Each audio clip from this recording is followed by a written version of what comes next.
38 anyos nga taga Barangay Magikay unang nailhan sa social media human nganli og human statue or Blue Man. Nakadapit sa pagtagad sa kagamhanan sa Dakbayan sa Mandawi. Si Femari Dumabok sa report.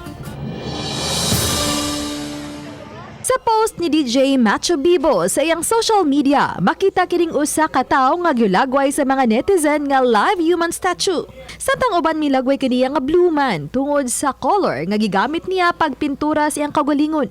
Subay niini gidapit ni Mayor Jonas Cortez si Marvin Lastimoso, 38 anyos, mulupyo sa sitio Salvacion sa Barangay Magikay.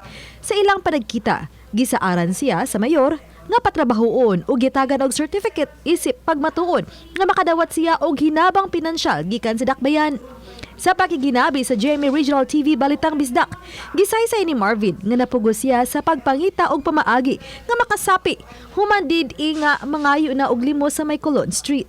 Ako lang nahununaan sir, especially sa sobra dito sa kabutom kay primero na sir, magninilimo sa naman kong autoskolon.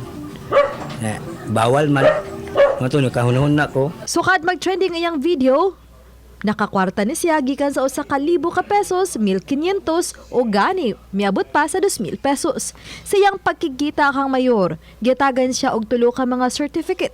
Usa alang sa financial assistance, usa alang sa educational assistance, samtang ikatulo, sustainable livelihood assistance, nga mosumada og 30,000 pesos. Mukha na ko na sila ma'am Aser nga ang taga CSW sila mukuan sa kwarta, mga rin na tigaan ko nagtrabaho sa kuhaan ko na sa CS ko na kumasahin. Obani Cleofer Lumayag, Femari Dumabo. Balitang Bisdak.